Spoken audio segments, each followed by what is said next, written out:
Welcome, everyone. It's the end of the year, getting close to it, and as far as I can tell for the rest of the movies I gotta see this year, nothing's looking terrible. So I figured this would be a good time as any to give us our top 10 worst movies that I've seen this year. So when organizing this top 10, I had to go through all the movies and make sure I could do and have enough for top 10, and I had enough for a top 10. Because despite the fact that I see a lot of good movies, I see a lot of crap too. And this year was no exception. I saw a lot of movies I did not like, or just I thought had problems, or were disappointing, or just a whole mess of stuff.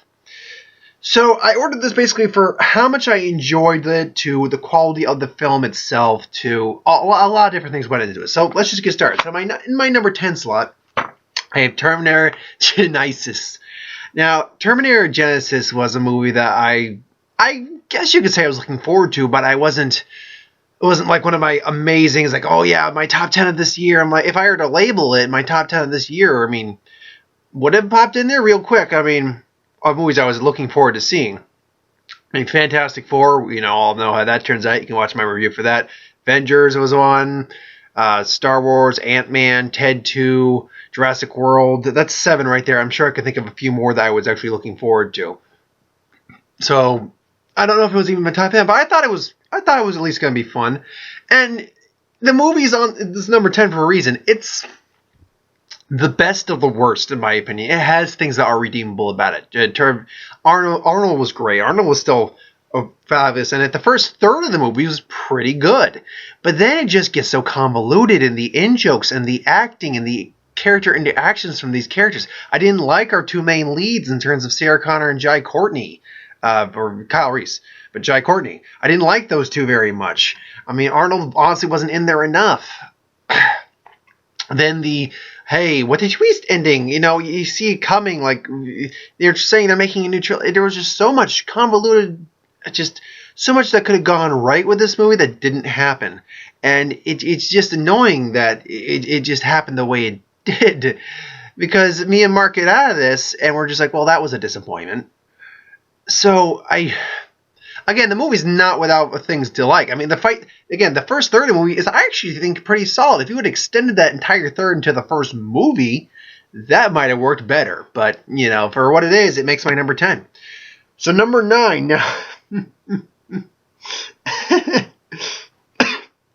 Now, excuse me. There's a noticeable absence of one movie on this list. And it came out almost the exact same. I think it was the exact same day as Seventh Son. Jupiter Ascending is not on my list. And Jupiter Ascending is by no means good, not by any straight means. But for a purely bad film, it is entertaining as hell. I was laughing through a lot of it, just how bad it was. So I couldn't put it on the list because of that.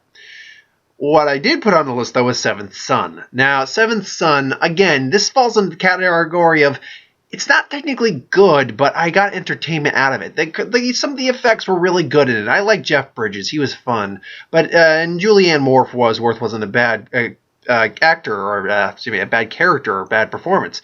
It's just the sword and sandal genre just can't seem, or sword and sandal, the fantasy sword and sandal genre just can't seem to get off its legs. I liked Hercules last year, but not a lot of people did. Hercules, not The Legend of Hercules. Which are two very different movies, and oh man. But no, I personally liked that Hercules. I didn't, and I do like Seventh Son, but I recognize it's bad. It's a bad movie. I can't just say anything other than it's a bad movie. The effects works is decent. There is even some practical effects that are pretty good. They look like they're having fun, but it's just this, it's kind of like R.I.P.D., where although I have fun with R.I.P.D., I know it's a very bad movie. And looking at it from a technical standpoint, yeah, it's not a very good movie. It's the plot's making no sense. There's a lot of things that make no sense. There's a lot of plot points that don't add up. And then it kind of sets itself maybe for a sequel that we know is never going to happen because the movie bombed. It was an idea that was good. I like the mythos behind this, the mythology and the mythos. But overall, it's something that kind of just fell flat. Moving on to number 8. Okay, now we're getting into some of the crap. So number 8, I have Home with what's the guy's name? Sheldon. I can't even remember the actor's name. Sheldon from The Big Bang Theory, voicing that alien. Plus Rihanna and Jennifer Lopez are voicing. Rihanna voiced the main girl, and the movie did fine. It made like $360 million. So I would not be shocked if we saw it getting a sequel. I pray to God it doesn't, because this movie was so hard to sift through. 50% of that comes from the fact that this character of Boov. Oh, that's right. His name is O, because they walk in and says, "Oh," that joke lost its appeal second time I saw the trailer. So it's just, I can't. First off, I don't like that. I mean, I'm sure he's a nice guy in real life. I'm certain there's nothing wrong with him. I'm sure he maybe donates to charities. He's really friendly. Maybe you can even have a drink with him. He's a cool guy. I don't like that character of Sheldon. I don't like that character of you're so asininely, insipidly just neurotic, nerdy, and you have such neuroses about life that you impact others in a negative way. I hate that Sheldon character so much. And frankly, while the O character's not as bad, it's you hear a lot of that Sheldon in him, and it's just irritating and annoying. The lead, I don't really care about the other lead, the girl. I mean, I feel sorry that she lost her mom, but they're going to get back together, so there's nothing really to go with that. And it's just this uncomfortable road trip movie with these two, and it's just makes no sense of why this is all happening, that we would let this happen. Because this alien race is kind of stupid. The last third of the movie is kind of where it picks up a little bit when I always say the O character was starting to lose his negative appeal, or I was losing some of the negative feelings towards the O character. But frankly, it wasn't enough to save his character in my mind. I mean, he has a good revelation and arc, but overall, in terms of his actual arc, it's fine, his arc, but his character is just irritating to deal with. The only thing I give this movie props for is first off, it's a decent looking movie. It's a CGI movie, but the look of the evil aliens. Again, you can watch my home review to know what I'm talking about. It was actually pretty creative. I did like their design. It was pretty cool. But home falls at my number 8. Now number 7 is Pixels. Now Pixels was a cool concept. You can watch a Futurama episode, and again, you can watch my reviews for all these down below. But Pixels is the problem with Pixels, and if you can watch the Nostalgia Critics review of Pixels to understand what the real problem with this movie is that it's not terrible, but it's in 2015 in the same Adam Sandler shtick we've been getting for the last 10 years. I personally actually liked Peter Dinklage. Alright, I thought he was one of the better parts of it. He was pretty fun. The best of Blester. I thought that was actually pretty fun. But Adam Sandler, he wasn't as bad as he's been, but he's just kind of a know-nothing character. He's just those Adam Sandler cliches. Kevin James, I originally liked, but rewatching shit, I'm like, no, this actually doesn't make sense. He's a terrible president. He's a very terrible president. I didn't actually buy the romance. Again, watching bits and pieces of it a second time, I'm like, I don't buy this romance. And these aliens are kind of idiots. They are. And of course, Josh Gad. Josh Gad hurt me in so many ways in this movie. I don't hate Josh Gad. I don't. But he's a very talented performer. Great singer. He's a Broadway performer a lot. But my God, is this character just a horrible character. Not likable, not redeemable in any sense of the term. And then, of course, the ending where he gets he was obsessed, he was in love with a video game character who comes to life, and then he marries him, and because it morphs from Q*bert to her, and even Adam Sandler, at least makes it funny, he's like, anyone knows that just was Q*bert and stuff. And then he has cute little baby Q*berts with her, and that's just wrong. I'm like, I'm about to leave the theater, and then this scene, I was like, wait, what? And then this happened, I'm like, no, you will die, Pixels. Give me the Star Wars prequels over any of the shit I saw this year. Oh, man. Or any of the crap I saw this year, not the good stuff I saw this year. I'll take all the good stuff over the Star Wars prequels any day. But It's just, I mean, the effects are good. The action sequences are actually pretty good. I like Peter Dinklage. The rest of it just falls so horribly short. It's just a wasted concept of it's a wasted idea of a movie. It's a wasted concept. So that was my number 7. Now number 6. 50 Shades of Grey. Now I'm on record saying that I did not like 50 Shades of Grey. It's a pretty bad movie.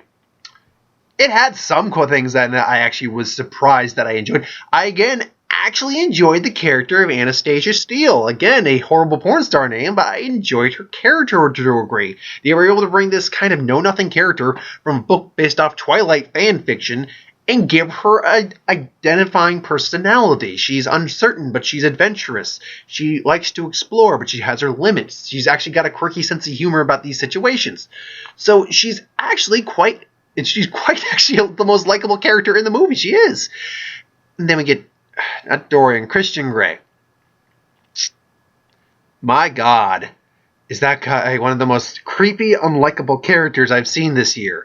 He's so stalker, so emotionless, and then he has that horrible line of "I am 50 Shades up." I'm like, why is this movie being made? Who thought this was a good idea for a film? As a matter of fact, who thought this was a good idea for a book series? Oh, yeah, anyone, because people will buy anything. It's the, get on my case if you like. You can dislike me for saying that, but frankly, you can't deny it. People will buy, and I'm not saying a person will, I'm saying people will buy anything, and 50 Shades of Grey is one of those items. But apart from that, it's a very the plot just makes no sense. They completely butcher what a sub and dom relationship actually is supposed to be and misinterpreted it. It's unintentionally funny. And the only actual bits of humor I like, there was a funny scene in there. I know, like one or two that were actually legitimately funny. But overall, it's uncomfortable to watch. It's hard to watch. If you're into the movie, that type of thing, if you watched the book, or read the book, and you're like, oh, I want to see this movie, then I'm certain you probably did like it. But frankly, I gotta say, it's easy. First off, I'm the wrong audience for that. But even for people who are in the demographic for this, not everyone likes it, obviously. So I don't understand why. I don't understand what this movie made. Plus, the soundtrack was fine, so it had that going for it. But the plot makes no sense. It's misinterpreting the sub-dom relationship. 50% of our main characters are just some of the worst individuals I've seen on the screen this year. And it was just a very almost unwatchable sit. There were some things, I've yet to walk out of a movie in my life, and I'm not going to do that now, but yeah. So, number 5. Now, this is going to be, now I do always rank my films, but some of these are probably out of order based on their rank. That being said, Strange Magic. See, we're now getting into the movies where I disliked it, and I had a negative emotional response to disliking it because I was not expecting to dislike it. Well, except with the exception of one on here. 50 Shades of Grey. I was expecting to dislike it, and therefore I was actually surprised I liked it more than I thought I would. Not by much, but more than I thought I would. Pixels. I wasn't thinking I was going to like it that much. I actually liked it more than I thought I would. Home, yeah, whatever. Didn't like it that much. Seventh Son, I was thinking I was going to enjoy it, and I had fun with it. And Terminator Genesis, I was thinking I was going to enjoy it, and I had fun with it, but it had problems. Strange Magic was a movie that first time I barely heard about. I'm like, oh, I very vaguely know that movie. I'm like, okay, I'll go see this. I saw the trailer for it, and then I forget from the trailer, which should be made pretty obvious from the trailer, it's a musical. I'm like, okay, I can deal with musicals. It's fine. It's fine. I can deal with musicals. And then it's a jukebox musical. In a world of fairies, elves, gnomes, trolls, lizards, little ugly things. It's about love. It's a jukebox musical set in that world, and it's about love. Oh, man. It's a nice-looking film. It's a very nice-looking film. I liked one or two characters at most. I liked one or two songs in the film, at most. And by the way, I made a comment actually in my in the comment section on that review that I actually re-listened to the soundtrack, and the soundtrack on its own is quite nice. The mistreated version that Alan Cummings did, it was actually the best still. But for what it was, the soundtrack's actually quite nice. Outside the movie. In the movie, it's annoying as hell because I did the math. The movie was roughly at, say, an hour and a half long, give or take, and there was about 15 songs. There was like roughly a song every 5 minutes. That's too much. That's way too much. The characters are just cut out, the carbon cutouts. The message is fine, but it's a message that you don't even, the movie doesn't even let the audience and the kids in the audience learn. They go, it was like, okay, they learned this message. Yay! No, now here, and then the king comes like, well, I guess here's the moral of the story, kids. No, don't insult our audience. That this movie insulted, at least I thought. It didn't insult me. It just as someone viewing this from the standpoint of a kid, this is insulting to kids for not, letting them get the meaning of the message. And I'd say something like, I guess you could say something along those lines, but just treat your audience like they're actually understanding what's going on. Don't treat them like they're not understanding what's going on. And plus, the characters are all carbon cutouts. Most of them aren't interesting at all. Some of them are downright annoying. Some of them are rip-offs of other characters. And I don't mean to, they're taking that character trope. No, I mean, some of them are flat-out rip-offs. We have a Scratch in this movie. Scratch from Ice Age we have in this movie. He's this little imp, shrew-looking thing. So, I mean, he doesn't go for nuts, but it's more or less, he's kind of like that. It's hard to sit through. It was one of the harder sits I've had to endure, and I'm just sitting there in a theater like this, just like, oh, the bogging's up. Okay, I like the bogging. Oh, he's got a cool song. It's her character. Oh, man. So yeah, number 5, Strange Magic. Now number 4, Transporter Refueled. This falls under one of the worst movies I have seen this year. I can't say it's one of the worst movies I've ever seen. Maybe I'll do another list on that at some point, because I've seen a lot of movies in my time, so it'd be hard to maybe get that proper list. But that being said, Transporter Refueled, as I put it, is proof that if you don't have the right actor in a role, the franchise will fall flat, just fall dead in the water. And I can't remember the actor's name, but the guy who plays Statham is just, I'm sure he's better in other things. I know he's from Game of Thrones and he's going to be in Deadpool. He's probably got some other things lined up. He's terrible in this movie. He is flat out terrible. He makes the character of Frank Castle Jr. not likable at all. I don't like this Frank Castle at all. I know he actually has a bit of the accent, but it just sounds like he's trying to do a Jason Statham the whole time. Lines that he says would sound so much better coming out of Jason Statham's mouth because of the presence Jason Statham has. And it fails because that's not him. The female leads in the movie, none of them are likable. I don't care if any of them die. And 75% of them do die.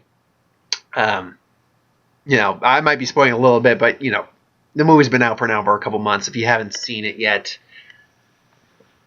By the way, if you haven't seen any of these movies I'm talking about right now, only if you're curious or you really want to see them will I say go ahead and see them. I can't stop you, obviously, if you gonna go see them, but do it at your own risk. That's all I'm saying. So, but he's not entertaining. The bad guy is just dumb. He's horribly dubbed, too. Just terribly dubbed. This plot makes no sense because, again, Jason Statham, Frank Castle Jr., he wouldn't be this easily manipulated. Or even if he was, he would come off a lot more at ease with it and find a way out better than this guy does. This guy's just... I don't like him. The only saving grace in this movie is Ray Stevenson as his dad. He but he owns this movie as his Frank Castle Sr. Not Castle, Frank oh man, now I'm just blanking on the name. It's not Castle. Frank Martin Jr. or just senior. He's playing his dad more or less, and that's why I kept saying junior. He's awesome. He really is. He owns every scene that he is in. He honestly should have been playing the Transporter. If you're going to remake the Transporter, fine. Have him work out a little bit. He doesn't need to be jacked or anything like that. Just in shape. And he can do the action sequences. He was doing a couple of them on his own. He can sell that. He was awesome in the movie. He completely outshined the other guy. Everything else, the action sequences even weren't that good. There was only a couple that I'm like, again, this is a cool concept, or this could look cool in a different way. But all the while, I'm thinking, I just don't care about this Frank Martin character anymore because of this guy. And he says like lines like, it's like, you're not going to give him the key, are you? And then he just beats these guys out and just should have given me the key. It came out terrible when he said it, but if Jason Statham had said it, he probably would have worked, because Jason Statham has that level of charisma and levity and badassness to him that we like from the character of Frank Martin. So, it just goes to show how much one actor can actually hold a franchise. So, moving on to number 3. Ooh, we're in the final stretch, and none of these are going to be pretty, folks. So, number 3, Fan4stick or Fantastic Four reboot. See, now I would have put this actually maybe close to the number 1 or number 2 spot, but a lot of my dislike for this just comes out of sheer disappointment. Not just the fact that it's a bad film, and it is, but because the trailers looked great. We were having high hopes. We were looking good. It was looking good. It's like the thing looked great. The actors, they had a great cast. I grew to like the young idea of the Fantastic Four. I think a lot of people did. And then no reviews came out. Most of the time reviews come out. It was getting no press screenings. It was getting no pre-screenings whatsoever, except for that, like the opening night, before the opening, like the Thursday before. And like that's a red flag. What's going on here? And then we see the movie. And I'm like, oh no, what have they done? What have they done? How do you ruin the talent? They don't ruin the talent. How can you not utilize the talent?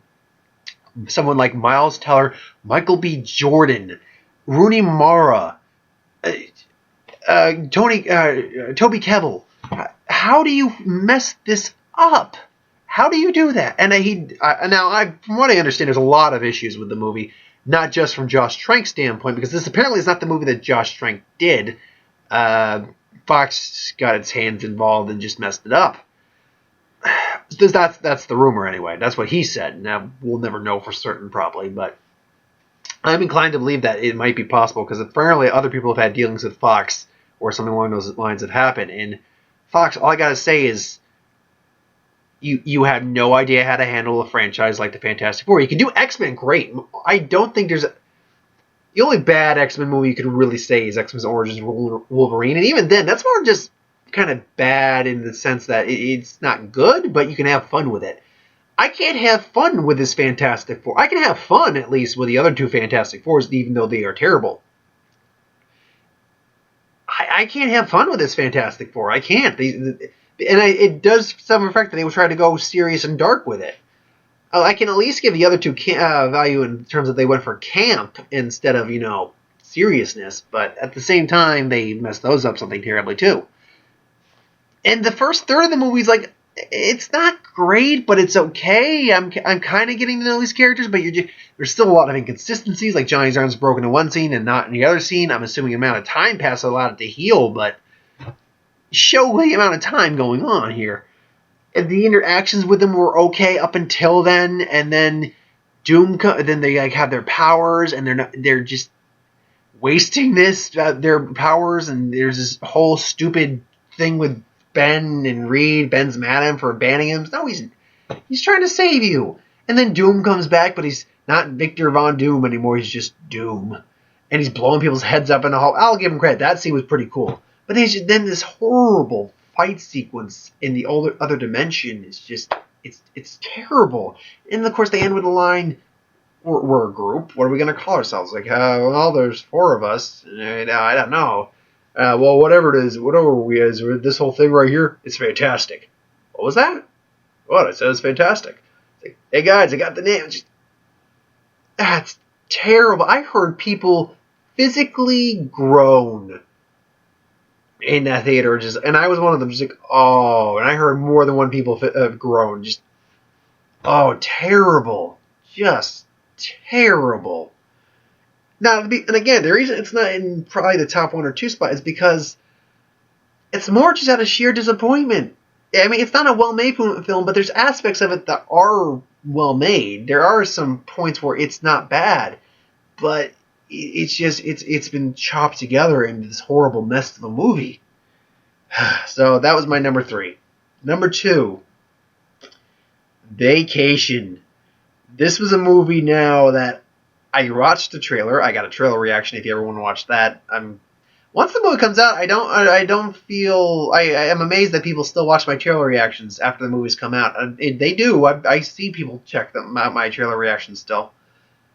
So really, sorry, William Shatner's somehow on Haven now, and I don't understand why. So, where was I? Oh yeah, Vacation. I watched the trailer. I'm like, it's got possibilities. And they're at least be aware of the fact they're using some meta humor I was digging. There was a couple jokes I was okay with in the trailer, and then I watched the movie. I'm like, this is terrible.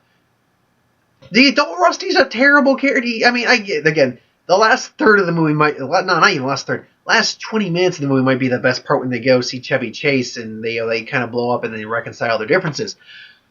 Until the end, Chris Hemsworth, that was about it.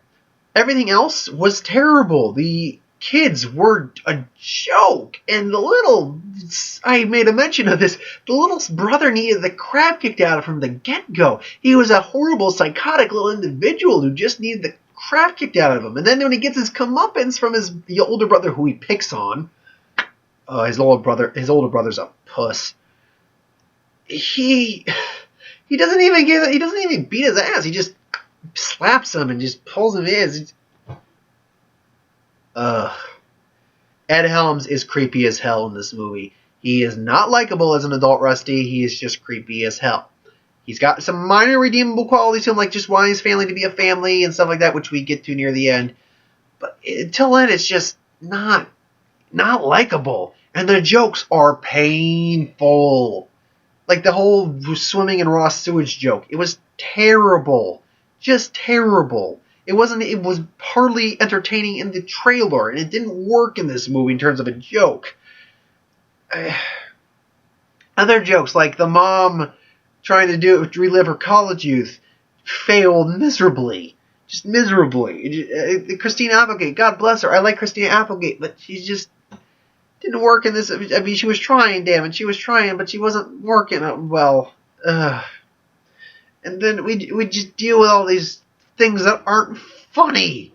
Norman Reedus pops up at one point. I'm like, he's kind of funny, but it's because maybe it's the last 20 minutes of the movie. And there's just so much. And here's the thing. They make reference to the fact they're not trying to be like the usual National Lampoon's Vacation. Well, guess what? They end up going to Wally World. It's just... It's them trying to do that. And it's just... It is them trying to be the new Vacation. They're trying to be an instant comedy classic. And as much as I don't like it, the movie did make money. The movie made money. It wasn't made on a very big budget, and the movie made money. I think it was made on like a $20 million budget or something like that. I don't know. It was made on a low budget, and it made like 80 to 100. I think it made over $100 million. So if we get a sequel, I'm not going to be surprised. I wouldn't mind like a We're the Millers 2 sequel. Another Miller sequel, We're the Millers 2. I like that. That was actually a pretty funny movie, and a lot of people like that, and it did actually pretty well. This was just painful to sit through. Just painful. But, as painful as it is, it can't beat my number one. And my number one is Pan. As I say with everything, I have a review for it down below. You can check it out. And I warn you, anyone with children, and I made mention of that in the tagline, keep your children at home for that review, folks, because it gets a little vulgar. Pan was a movie that had a lot going for it. It had the mythos of Peter Pan. It had a great cast attached to it with Hugh Jackman, Rooney Mara, Jared Hedlund, I think his name is. Hedlund. The guy playing Hook. He's not playing Hook, per se, but whatever.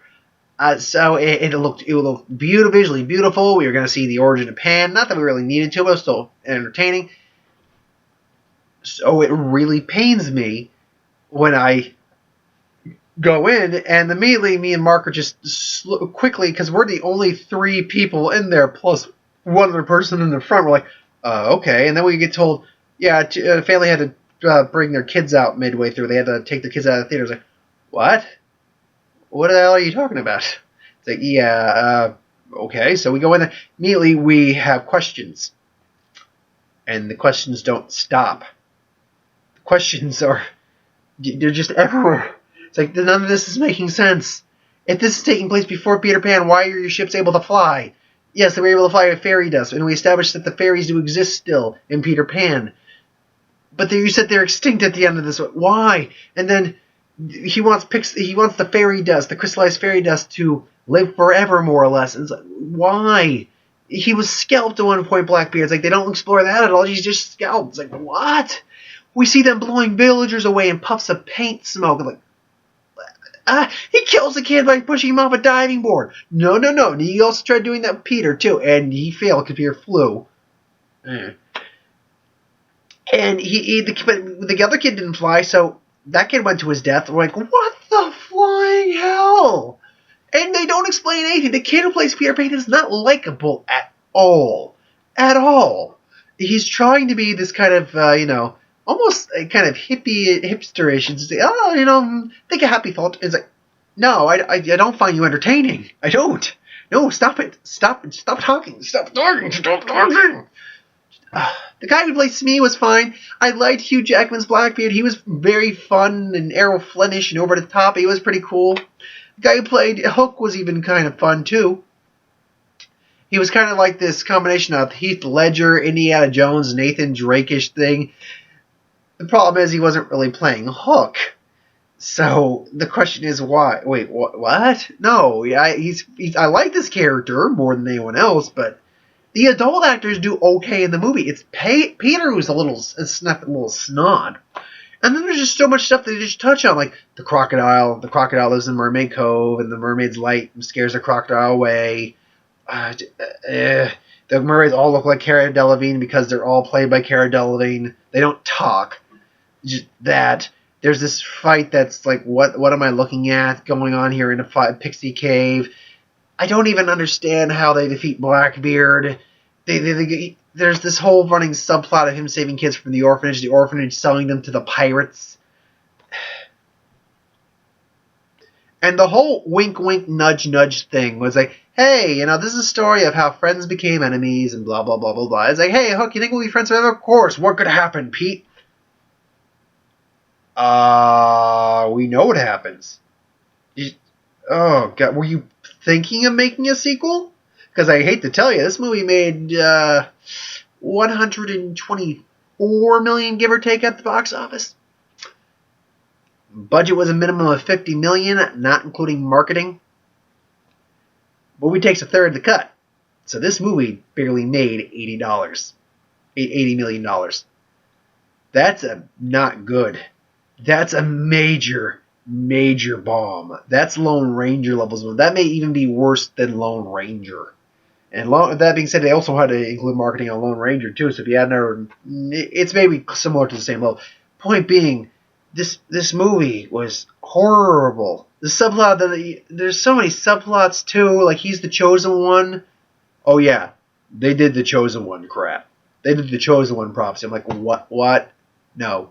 So this is why he flies, because he's part fairy. No.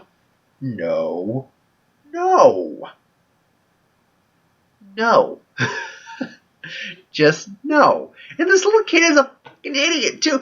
Hook even points out at one point, like, you've won the key all your life, Peter. You have the key right now. I was like, I don't have a key. It's like, the kid's just the character, mind you. The character of Peter is just an idiot. And there's a few things that are entertaining. Again, All the adult actors do fine. Hook and Blackbeard are delightfully over the top. In one of the most weird scenarios, we see Blackbeard, Hugh Jackman's Blackbeard, singing Blitzkrieg Bop to a chorus of children in the mine. It's quite entertaining, actually, in that scene. And then Blitzkrieg Bop shortly afterwards. So that's quite entertaining. But it's just, it's not unwatchable, I would say. It's just a horrible movie to sit through. Now, don't get me wrong. I would never want to sit through this movie again. I wouldn't. I would highly recommend anyone who is interested in seeing this movie, don't.